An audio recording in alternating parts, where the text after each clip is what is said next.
Welcome to the Motoring Podcast, your weekly discussion of motoring news. This is episode 95 on Monday, the 6th of March, 2017. Hello, I'm Alan. Hello, I'm Andrew. This week we will be talking about the PSA Opel Vauxhall deal, February new car registration figures, Mission Motorsport turns 5, the Rally of Mexico preview, Top Gear's got a new series, and European Car of the Year. PSA Group, so Peugeot, Citroën and DS, have entered into a deal to buy Vauxhall and Opel. It was announced this morning. This is quite a strange one. I think for many of us, it was rumored last week. We talked about it for the first time last week. But it is actually coming to fruition quite so quickly. It doesn't mean that Vauxhall and Opel and the bits that were almost formerly GM Europe are instantly going to join PSA come next Monday morning. They are entering into a year-long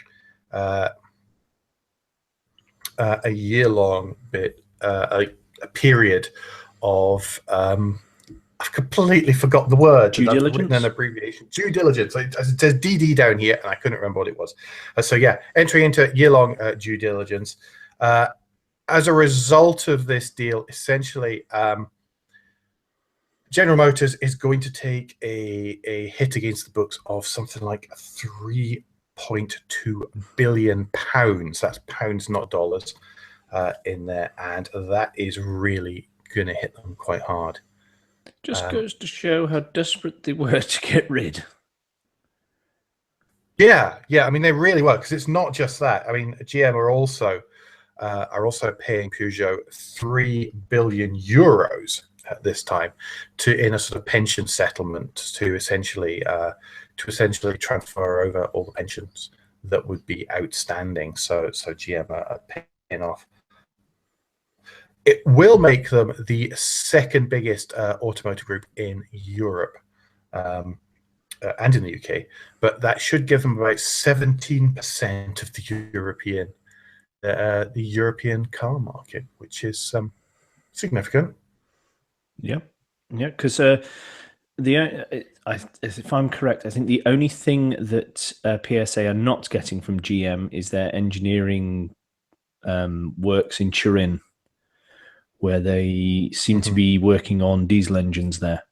That's about the only thing that they aren't getting. PSA are taking on board a couple of small pensions. This is relative terms, obviously. A couple of small pensions. But they're also buying out the finance wing of GM in Europe, which you'll probably want. I mean, this just from forgetting our inability to understand why they want this from a business case, just looking at the deal that's on the table, the information we know, PSA get a hell of a deal out of this. I mean, they're basically being paid to take it on, almost. Yeah, absolutely. There's a lot of money changing hands, and it seems to mostly be going one way. Again, I don't want to dwell on it, but it's probably not awesome for Ellesmere Port and Luton. I mean, it's good that PSA are taking on the finance area, because that means there is at least some life there, at least for the next few years until if they decide to, until they integrate it into their existing finance. They've said, they made it very clear today. The CEO of PSA said today that respects the brands and the heritage of Opel and Vauxhall, so they're not going to rebadge them. And that he trusts the workers of Vauxhall, so that sounded good. And he said that if there's a hard Brexit, then it does make a case of having a production plant. It makes a very strong case of having a production plant in the UK. Now, that's all well and good, but the problem is that is proviso that either all the car manufacturers get together and create their own supply chain in Britain, or the government does, or a combination of the two. Because so many, I mean, this is the thing that people are beginning to wake up to and talk about is the car parts fly across our border backwards and forwards so much that as soon as you put tariffs in there, which is what everyone's expecting will be brought in once we do it, whether it's hard, soft, medium, rare, or whatever the hell it is, then there's going to be tariffs. And if you're pinging them across left, right, and center, then the costs build up. So then, therefore, obviously, you want it to be a localized supply chain. However, Britain's not cheap. Our labor isn't cheap, quite understandably, and there are associated costs from doing business. So from that point of view, if you look at it from that point of view, whatever happens, cars will cost more in Britain, whether they are imported or whether we build them here. And of course, to add on to that, remember that our labour laws make it significantly easier to essentially make people redundant than those of Germany and of France. So if we're not cheap, or it's quite hard to get it's quite easy to get rid of people even, then you can see how that would that could put people at risk. But we've dwelt on that. We dwelt on it last week. We probably dwelt on it more this week than I anticipated us dwelling on it. But yeah, it's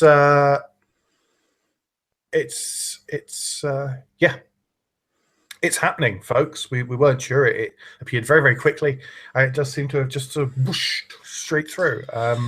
But as of today, we'll when the news was announced that the 7:30 or whatever time the official announcement came out, the press conference, or 6:30 our time, I think it could have been.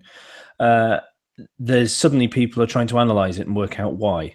Whereas last week it was just, this appears to be happening, and then today it's suddenly, hang on, why? So there's quite a few articles floating around out there of the ifs, the whys, the maybes, and the what falls. So we will have links to a few of those in the show notes. And one of those is the muttering that General Motors, of course, by selling off this chunk of their European operations, that leaves them in a position where they may want to merge with FCA as well. I bet his number's blocked on her phone.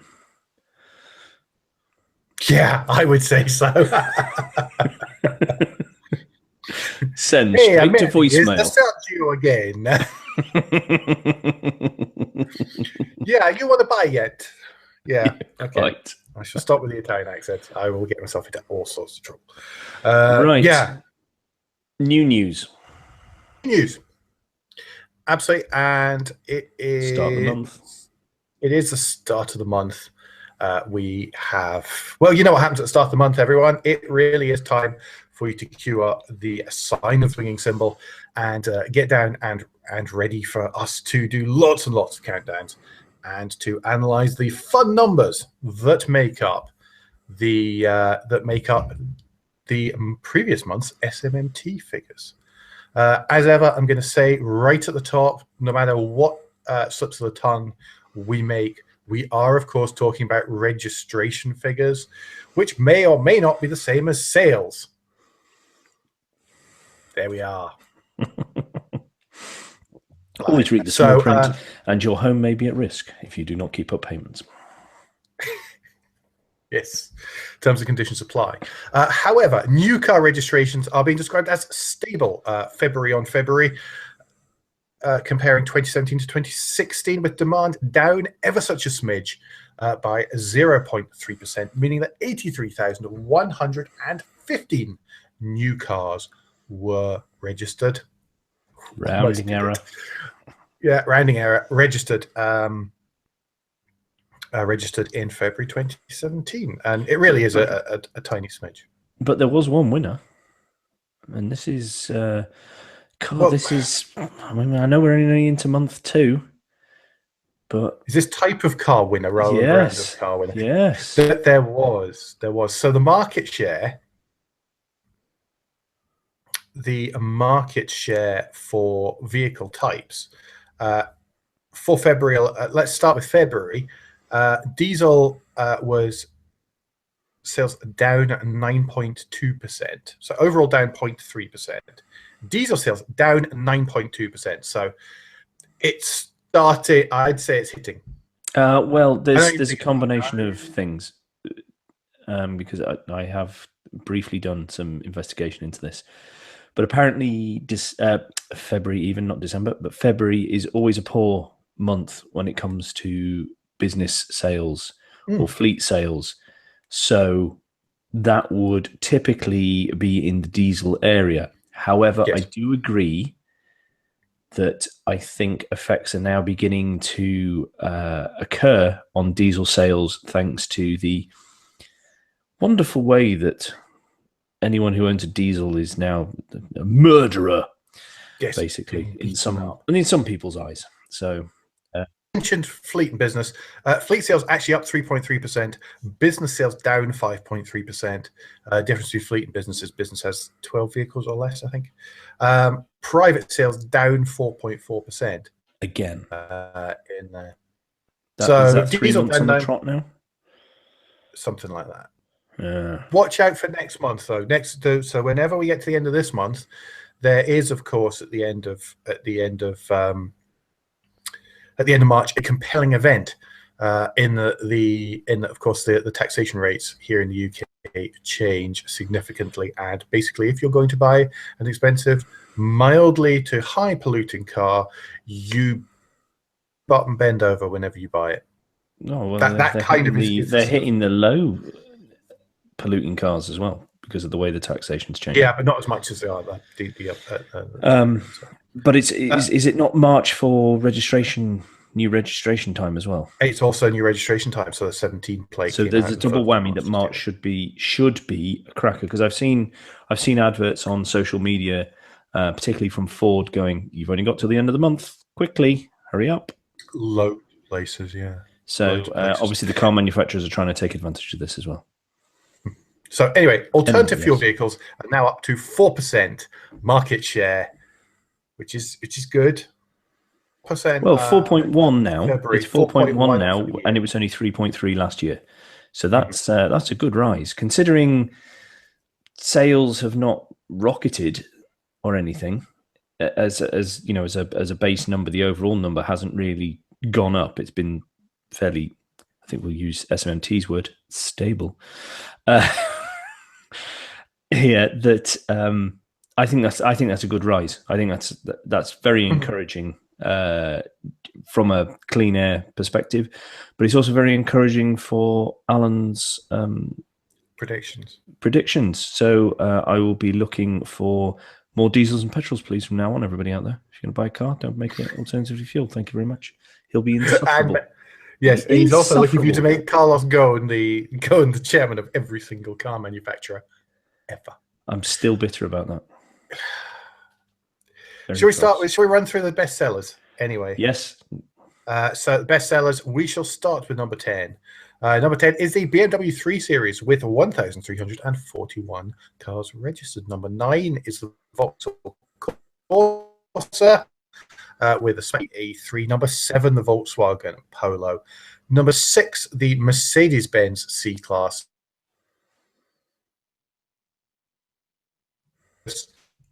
with 1,971. So between 5th and 10th, there are about, there's maths as usual, about 600 cars. So not a big gap there at all. That's shocking, actually, where Corsa is. I'm very surprised. I'm really surprised that it's down at 9th, because so far this year it's 7th overall with 5,266. But historically, through last year, it was number 2, wasn't it, for most of the year? Most of the year it was the number 2. So I don't know if there's something happening there around. It could simply be that there is a change of policy about registrations. I don't know. They could be having. It could be to do with the way that they are interacting with their dealers. So anyway, that took us Ford Focus at 4th at 1,971. Vauxhall Astra is a couple hundred cars ahead at 2,170. Second is the Volkswagen Golf at 2,904. 49. Obviously, all And e-golfs. first, They're all e-golfs, aren't they? Obviously, because nobody buys Volkswagens now because of everything that's happened. Just goes to show. no, I think it's. Does it make any difference really to a company? Cheap lease deals on the GTI and the Golf R. I remember that there's facelifted Golf coming out, so there may actually be cheap deals on the run out Golf. Okay, yeah, fair enough. So that this could be a temporary, although it is now number 2 year to date. Number 1, of course, is the Ford Fiesta, the cockroach of British cars, at 4,282. Okay, so that's those numbers are down. That top 10's down. Yeah, because last month the Fiesta was at 8,000 odd. Yeah, but let's get onto the manufacturers, and then let's have a little bit of a look at what's happening between the different flavors of manufacturers, because that's quite that's quite telling in itself. All right, as well. So let me find my Excel sheet. Shall I start with the losers? Oh, go on then. And I will start alphabetically. And again, if you are playing along at home, don't forget that we use a combination of overall figures, percentage change, and things that catch our eye. So there's no real rhyme or reason. Honestly, it's mostly things that catch our eye. So let's not, let's not pretend here. Well, this was not. It's not the percentage change that's a bit of a shock for this one, but it's the fact that it has actually dropped.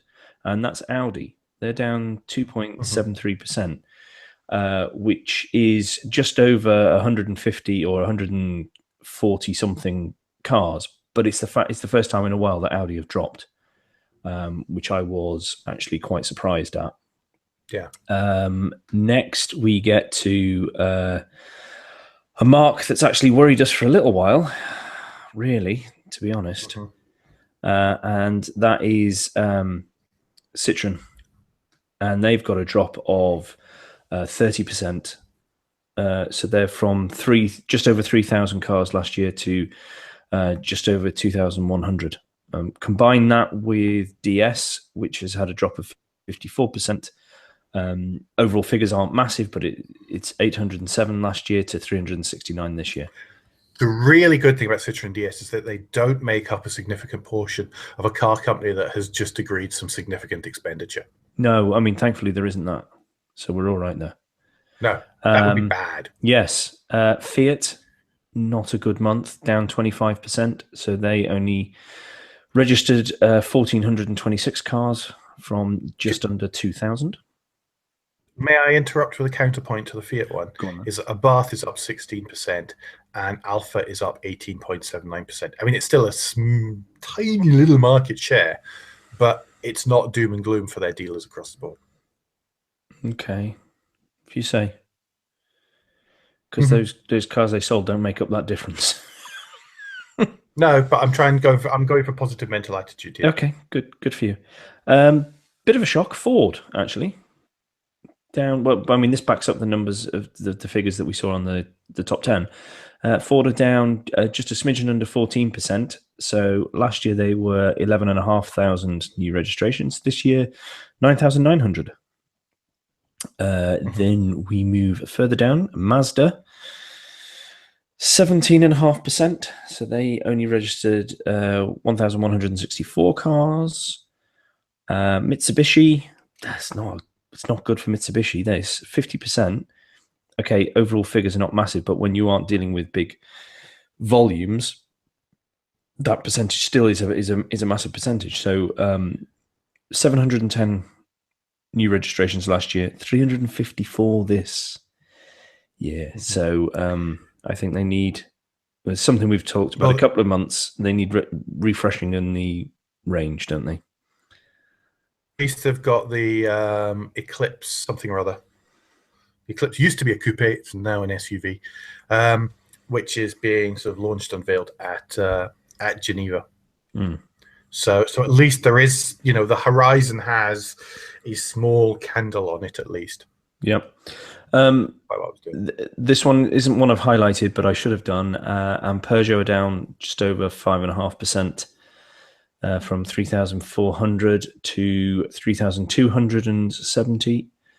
new registrations. Again, as you said before, thankfully they're not involved in any major takeovers or anything like that that would possibly affect, in a major way, the British car market and manufacturing. So that's okay. Vauxhall, they've not been in the news smile lately. too loud, too widely whenever you say that. Vauxhall not in the news that much today. Not much. If you didn't look at the news at all, down nearly 20%. So last year they were at 7,868, and this year 6,299. Well, a quick look at where the Astra and the Corsa were in the top 10 list. I think those alone make a significant difference there. And for bigger fleet buyers, then the Insignia, it seemed, it's pretty much end of lifing. And the Grand Sport, is it coming through? Something like that, whatever Something they're calling it now. Yeah, it is coming through there. So the winners, so there's been mostly, with the exceptions of Mitsubishi Mazda, then most of the, generally speaking, many of the negative numbers that we're seeing on the spreadsheet this month are from European companies. The risers tend to be mostly from the Far East. So we've got Hyundai up 12%, Kia's up 12%, I'll come to Infinity in a second. Suzuki's up 27%. So that new Ignis is obviously selling and at least registering well. Toyota up 24.9%, which is great as well. CHR? I think so. I'm beginning to see more and more on the roads. Yeah. I've seen a few now, and even me in Hicksville, I'm seeing them. So, well, I'm starting to see the Seat Ateco on the roads. Seat, by the way, up 8.4%. Oh no, we've got plenty of those around here, actually. That's what you said. And then I hadn't seen any, and then I was behind one yesterday, behind one today. Again, so Skoda actually had the highest rise of any of the Volkswagens at 11.51%. Mini is up 18.83%, which is just nuts. I don't think that can all be put down to the new Countryman. Mercedes up 17%. JLR continues as it seems to be going. 39.45% rise for Land Rover. Clearly the different. I should put that down before I get told off by the editor. Clearly, just their range seems to be working. Disco Sports coming online, new Discovery coming online as well is really making a big difference there. Jaguar, 13% rise. Big winner year on year is Infinity. So from 27 registrations this time last year to 118 in 2017, with a rise of 337.04%, which is quite incredible. Just to tie this and what we were talking about earlier on before, I did some nerd maths over lunch today because I was on my own. And because I knew that lots of the talk tonight was going to be about mergers and going to be about groups of cars instead. So the highest percentage of any brand or of any single brand, highest market share of, try for the third time lucky here, Alan, the highest percentage market share for any single brand in the UK is Ford. And Ford have a 13.26% market share.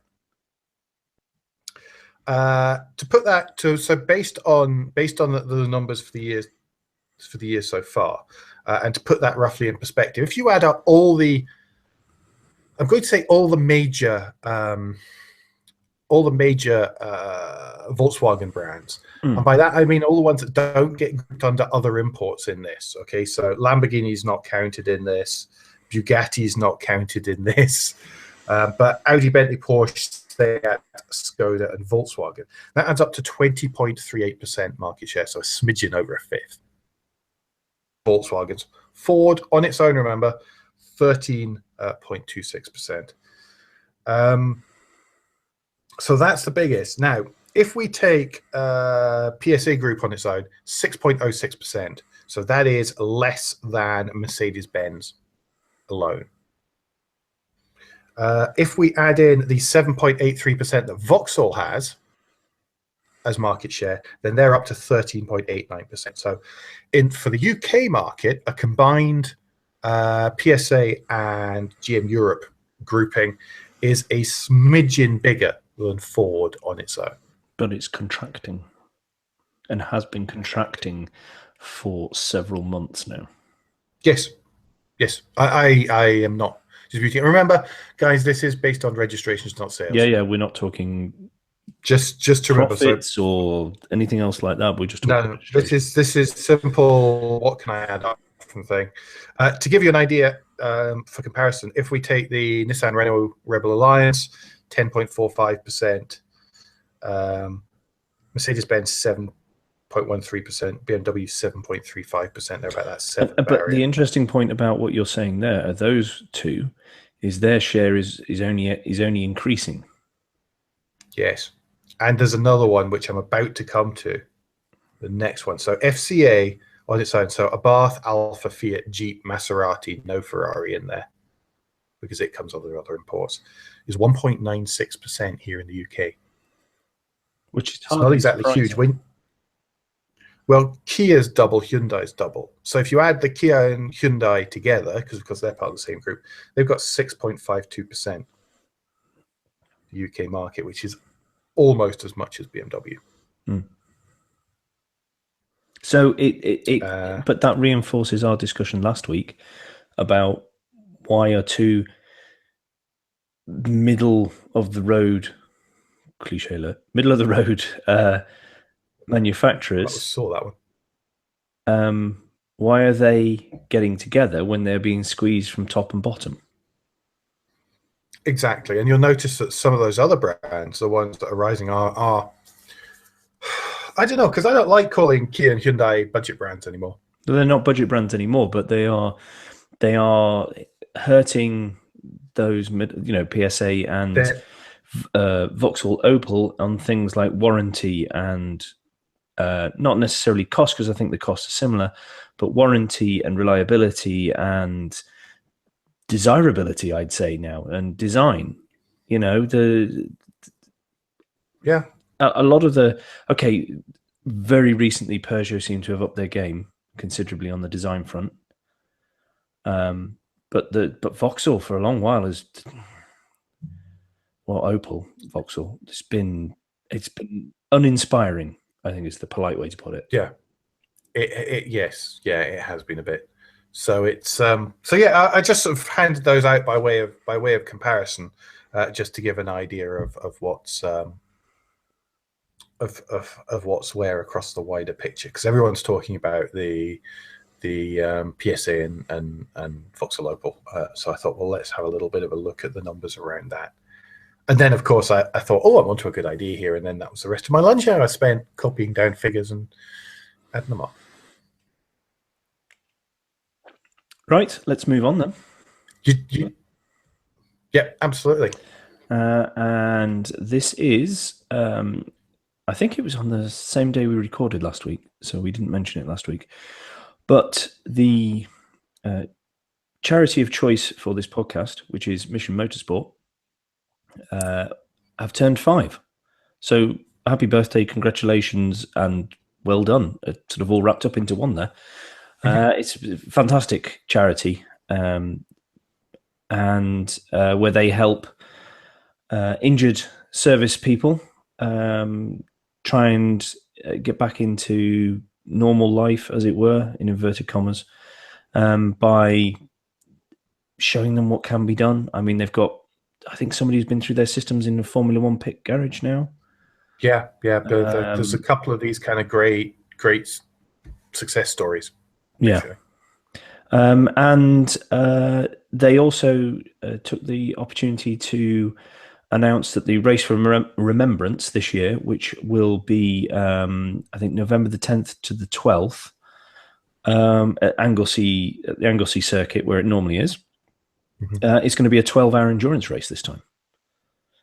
Yes, which is going to be quite something, especially if it's damp. Yep, there will be, if you're interested in entering a team for this, by the way, because you can, information will be in the show notes, so do click through. And hopefully this year, I and possibly we will be at it. That is the plan at the moment, because I want to... It is in my calendar. Want to experience it, and want to see it, and want to cheer everybody on. So there we go. Yep, Just we'll be in scarves, woolly hats, and poppies will be being worn. Yes. Absolutely. So that brings us, quick note there, brings us to, of course, the middle of the show. It's that point where I ask you to take a few moments to tell a friend about Motoring Podcast and Review, and to leave a star rating and review for us via the podcast playing platform of your choice. The most powerful and popular podcasting platform of all is iTunes, so a 5-star rating there is hugely influential. But on other podcast apps such as Stitcher, Pocket Cast, Downcast, Overcast, and the like, a rating still means a lot. So thank you very much. It's also a good chance for me to remind you how best to support the show. Audible is the audiobook service from Amazon, and Amazon is offering you a 30-day free trial of their one-book monthly membership. During the trial, you'll receive 1 free monthly credit to be applied to any of the over 200,000 titles in their store, and will receive all the benefits of being a member within those 30 days.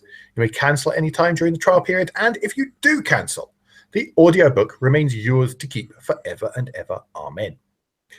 When the 30-day trial period ends, memberships will automatically renew at Audible's full rate of £7.99 a month, a huge saving over purchasing even a single audiobook.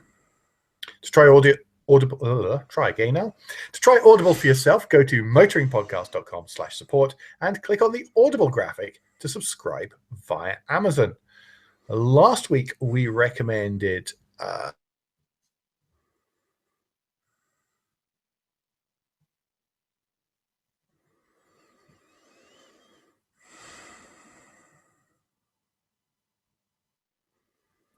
Earth to Andrew. You're back again. I can hear you anyway. Oh, okay. Oh, yeah, there you are. So do you have a recommendation this week for Audible? What I was going to say is it's lined up in my wish list next time I get my credit, but Guy Martin's book, Worms to Catch, is on there. Yeah.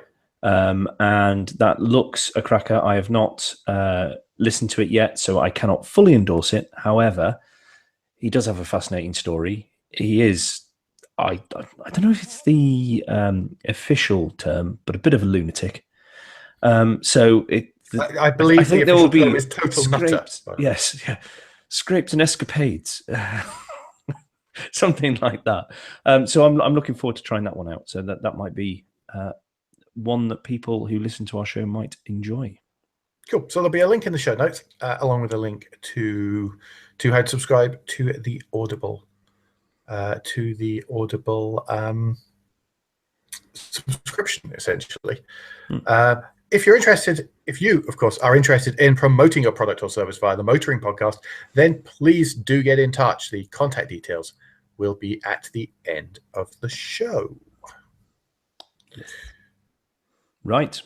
This is just a quick reminder, or a bit of a heads up, but Rally of Mexico is, or Rally Mexico even, is this weekend.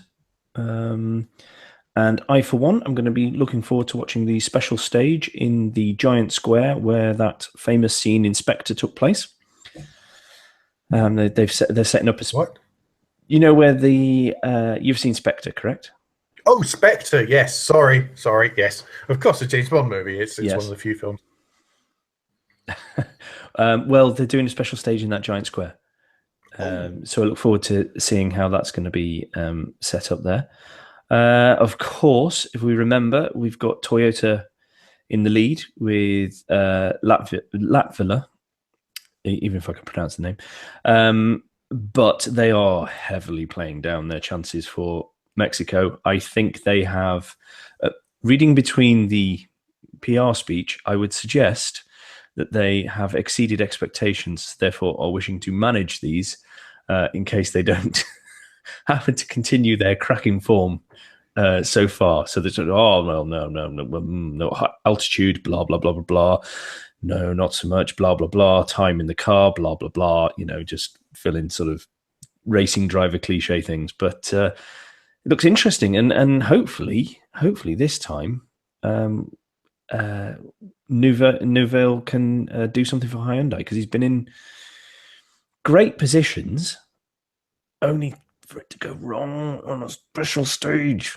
So let's see how the Ford gets on, and maybe Chris Meek can have some good luck as well, because he has not been endowed with luck so far this season. But yeah, no, I'm still interested. Okay, this is the third race, but I'm still really interested in rallying again. So well done to the manufacturers and World Rally Championship and the TV companies, because they've helped make it all combine together to be exciting again. So yes, please, I'll have some of that. Is this really only the third race? It feels like more. Yeah, no, it's only the third. Oh, right. Awesome. So yes.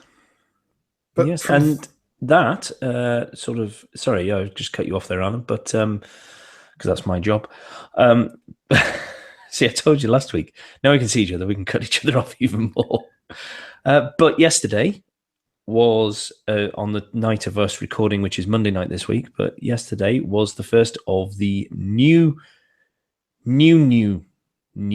Top Gear. Is that yes, right? I think there was an extra new in there, to be honest. But yeah. So this is now post Evans Top Gear, I think. Yes.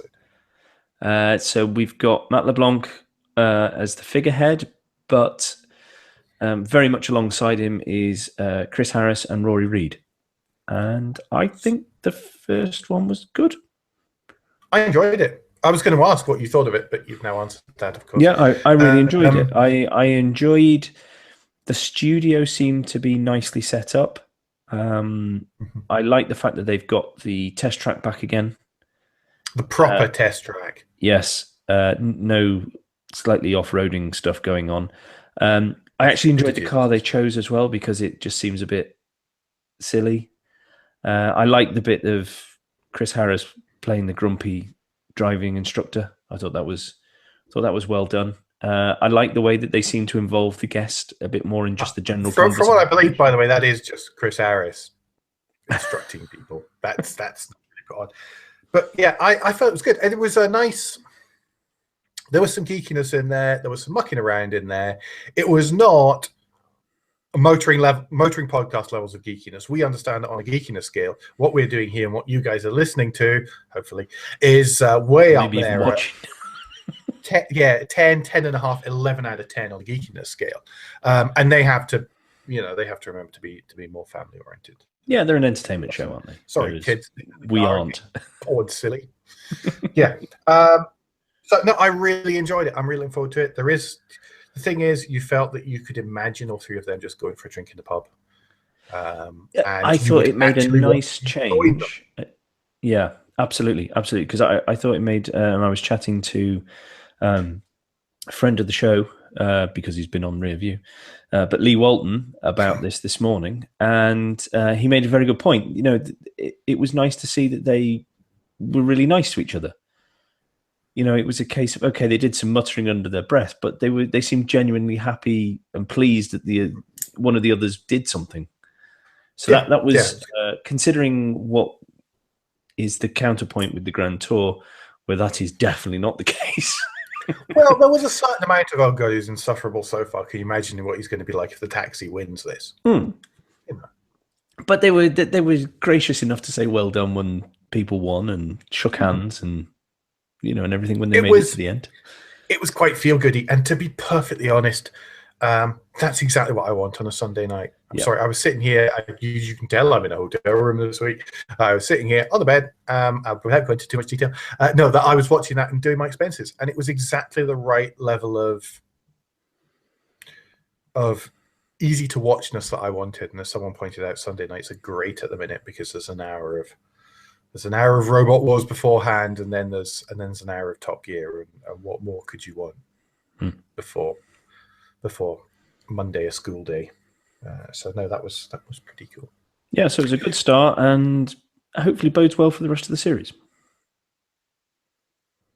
Yeah, I'm looking. I was at this point last series, so hopefully people will keep on enjoying that, and it'll develop, and they'll all chill out and relax and get on with it. Yep. So, from something that was really very positive and good, let's move on to this year's Festival of Mediocrity, that is the European Car of the Year Award. Some manufacturers aren't going to be happy with you over that. It's all right. None of them speak to us. Oh, yeah, they do. Oops, one of them does. Yes, they do. Well, it is. It's. They did. Oh, God, they did. Yes, European Car of the Year. I'm sorry, I find it so difficult because they start off with a huge pool of cars, and all the interesting things that polarize opinion get kicked out early. The 7 finalists were in vaguely alphabetical order, and then I'll run through them in the correct order. Were the Alfa Romeo Giulia, which is Alfa Romeo Giulia is adored visually by the public, and almost to a designer slammed for its looks. The thing is that I don't count myself as I count myself as public still. Not on this podcast, you're not. Well, I figure that we're closer to public than some. I am. You're not. Okay, fair enough. You went to design school, for crying out loud. I did, yeah. These things happen, but I just don't find it particularly attractive. But hey, it's there, and it's an Alfa Romeo in the last 7. I guess that's something good. Well, I'm still hearing positive. I'm sorry, just to go back to the Alfa, but I'm still hearing positive reviews about the Alfa.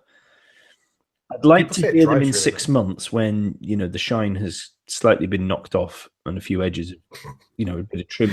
As is the trim and the because we've had this in the last 10 years with Alphas. Someone, the initial reaction is, oh, yes, because everyone's desperate for Alfa to be good. But it just seems to sound like this one has a bit more substance to it than ones in the past. And we all want Alfa to do well. We all want Alfa to do well. Yeah, we do. Right. Shall I keep on with the rest of this now? So there's the Citroen C3 is in there. Like the looks of that? Yeah, which is an interesting car. The new Nissan Micra, which is again an interesting looking car. Mm-hmm. The Peugeot 3008, the Mercedes-Benz E-Class, a Toyota CHR, and the Volvo S90. That's not quite alphabetical order. I know that I got 2 of those mixed up. Were the 7 finalists. 7th overall was the Nissan Micra. 6th was the Toyota CHR. 5th was the Citroen C3. So that's all the really interesting ones aesthetically, and the ones that will.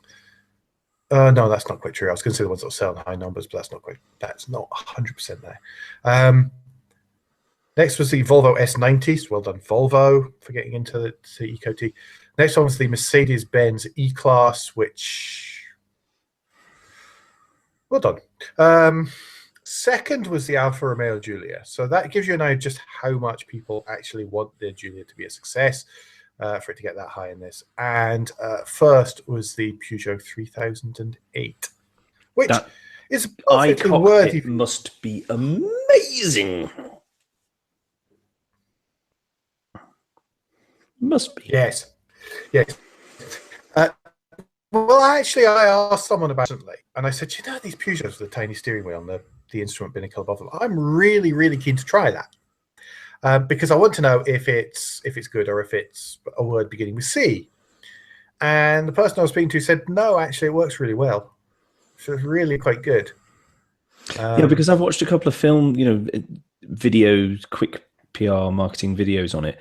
And I'm still struggling to work out what makes it so special. So I think it's definitely one I want to drive to experience it and get because I've, again, like the Alfa, I've heard lots of good things being reported on it. So, I don't think it's completely a gimmick or anything. I think there must be some substance behind this. So I'd like to experience it.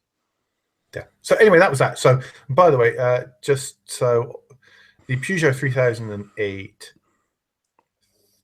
got almost 3 times as many points as the Nissan Micra. As many as the Toyota CHR. There we go. Anyway, so that's all been announced and unveiled at Geneva today. So that's lovely. If that's the kind of thing that helps you choose what car to buy, then there you go. Well done. Yes. Should we move on to something a bit more interesting? We are so incredibly unenthused by that this year. Yeah. I normally am. It used to be fantastic. I mean, Porsche 928 is the only sports car ever to have won the European Car of the Year. The Rover 2000 and TC, that's the P6. P6. It won European Car of the Year.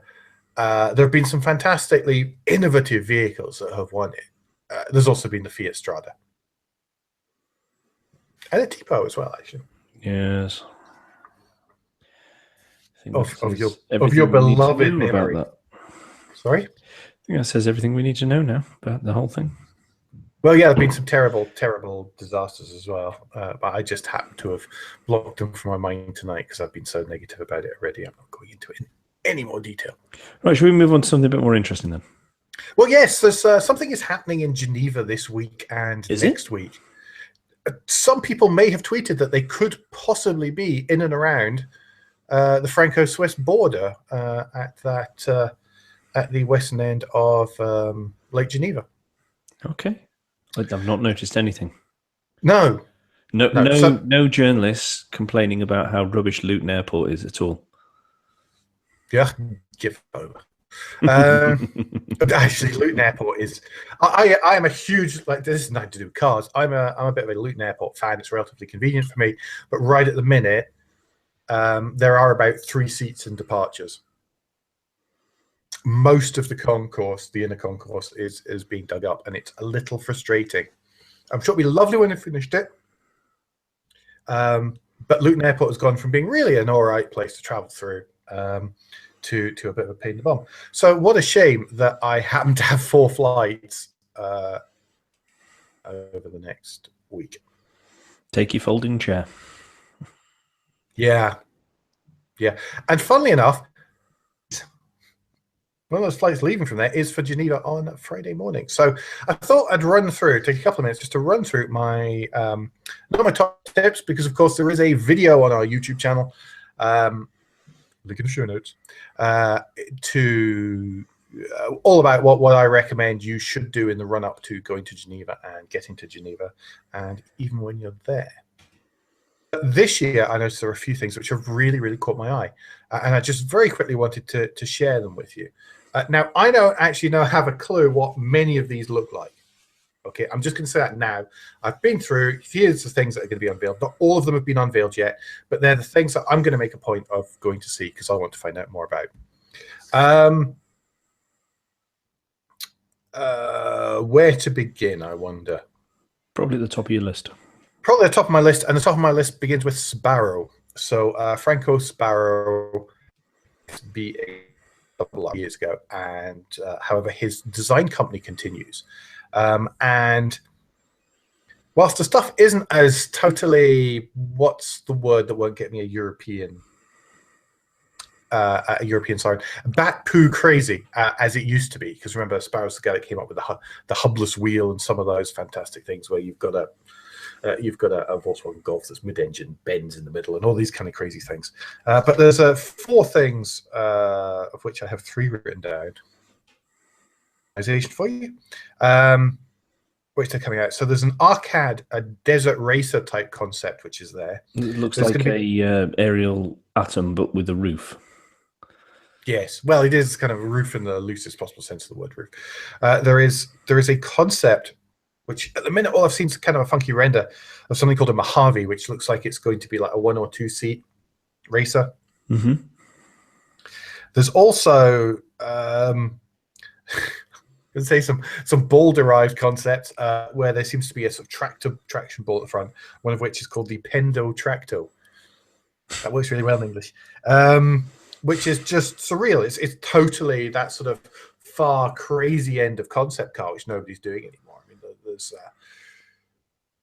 this year looks like it's going to unveil a concept car of basically a very, very generic looking saloon. It looks like it's going to, from the renders and the sneak peeks, there's going to have to be something amazing to make me interested in that, rather than going, meh, I'm off to slag off Mansory or something, which is what normally happens. I'm interested to see the Hyundai FE concept, another fuel cell vehicle, mostly because I like fuel cell vehicles. I think they're really quite cool, and I do believe that certainly in the medium term and into the medium to long term, there is actually a space for those, if only the infrastructure was there.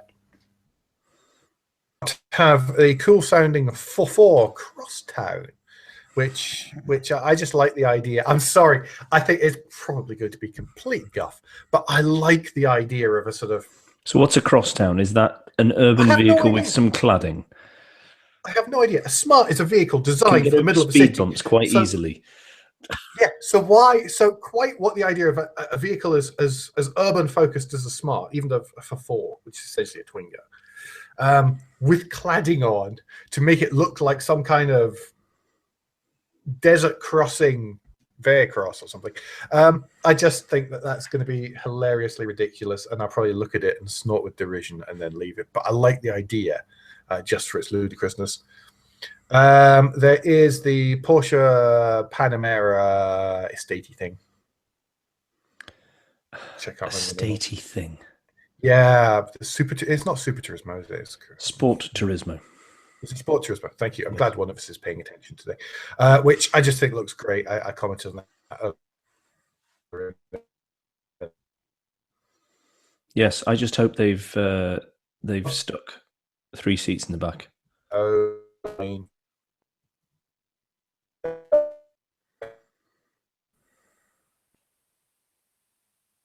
no, you're sort of just about there, Alan. Hello. And well,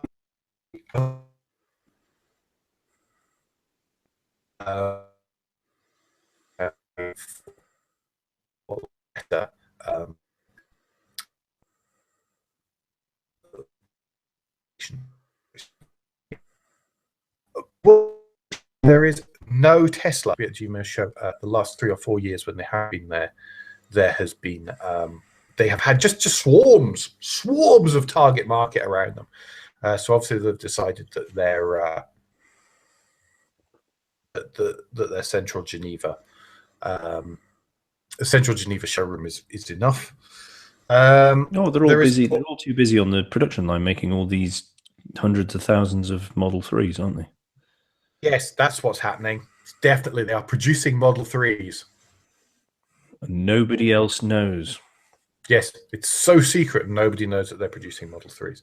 Well, can I put a request for you to go see something then?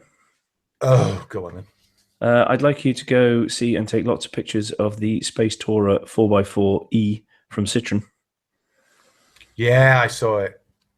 As they're not bringing out the hyphen, no matter how much I badgered poor Citroën. Craig.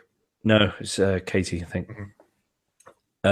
All right. She did receive rather a lot of tweets and emails on the subject. Has she blocked you yet? Possibly could have done. So I'd like to see the Space Tourer 4x4. Are you not interested in the Scuderia Cameron Glickenhaus, which is that a drink by Manufactura Automobili Torino? Of course, it's a perfume then? It is, I think so. I just like the fact it's a Scuderia Cameron Glickenhaus, so it's like sort of Scots. Do we have any idea what that's meant to be? It's one of these ridiculous vaporware hypercars. There's a couple of them around. That was the one that I picked out. And one last thing on Geneva. When organizers of the Salon Auto de Genève, will you change the flipping hole layout between holes 5 and 6? It's going to be chaos, as usual. There is Ferrari beside Maserati, beside Rolls-Royce, opposite Aston Martin, who are launching their Aston Martin Valkyrie. So that's going to be mobbed, which is right beside and across the aisle from Jaguar Land Rover, who are unveiling the Velar, which is going to be mobbed again, blocking the only 2 aisles between holes 5 and 6, which is one of the major Can you not go out the thoroughfares. building and back in again? You can go around in a big loop, which is what we'll end up doing, but we'll end up missing a whole lot of that stuff. And Volvo's on the back side of the pillar that Alpha's on. And this, every year I've been going to Geneva for 5-6 years now. This is always a pinch point. Everybody just gets squashed. There's kids screaming. It's just generally unpleasant. And that's the sacrifice I make for you guys, by the way, by going on the public day. Put all the hoardings up and not on the press days, which I could do these days. I don't feel bad for you. It's not actually because my dad might go. I was going to say, I don't feel bad for you at all in any way or shape. You see these hotel rooms like this behind me? Mm. Hotel room paid for. So I'd like to thank Intercontinental Hotel Group for their loyalty scheme and paying for that, and also EasyJet for having EasyJet Plus, and my bosses and my employer for paying for my EasyJet Plus, which means actually getting an EasyJet flight to and from Geneva with comfy big seats and fewer idiots around me becomes an almost pleasurable experience. So thank you very much. It's appreciated. Which I think brings us to the end of the show. Those of you who have been watching on video may have noticed that there's been some inning and outing. This is our first run of this on hotel Wi-Fi. It may prove to be our undoing, or the quality of Wi-Fi may prove to be our undoing down the road. We'll be trying from Sweden next week, so it may well be much, much better. Andrew, anything else you need to add as far as nope.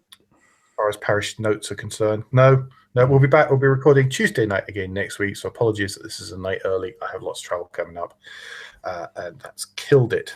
There will be a special edition out between now and then. There will be. Part of it relies on me spending time editing video on the plane. There will be a podcast out between now and then, an audio podcast. Hopefully a YouTube vid as well. Another one of these. Yeah, but fancier. No, I move in this one. Yes, well, that's true. As opposed to the camera. I move in this one, and it's not as though I'm stuck in a little box. So, we're making progress, everyone. Let's point out that this one was recorded after the special, okay? So it's not regression, it's progress. Okay? Yes. Absolutely not regression, it's progress. Anyway, let's move on. Let's round up. So don't forget, folks, that between now and next week, you can give us any feedback and share your thoughts on the show at Motoring Podcast on Twitter and Instagram, on Facebook, and on the contact page of Motor, the hub of all our activities. Remember, please, our Audible offer available at motoringpodcast.com/support, and please leave a review or rating on iTunes or however your podcast app lets you do such a thing. It really does matter. Andrew, what's the best way to get in touch with you? Best way would be via Twitter. If you search for Crack Windscreen, you will find me there. And Alan, if people want to put requests in or want to know more about what's going on in Geneva, what is the best way for them to get in touch with you? Yeah, absolutely. Requests would be fantastic. Anything you particularly want to see, any questions you particularly want answered. At the motor show, before anybody gets smart. And at the motor, at the motor show, or around the motor show, or hints, tips, whatever for visiting Geneva. I've done it a few times now. I'm getting almost decent at it. Then Twitter is absolutely the best, where I'm at AJP Bradley. It's worth underlining. I will probably be on Instagram over the weekend as well.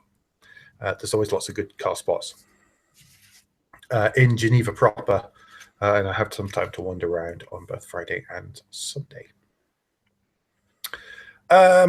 We'll be back next week, as we've already discussed. But until then, I've been Alan Bradley. I've been Andrew Clues.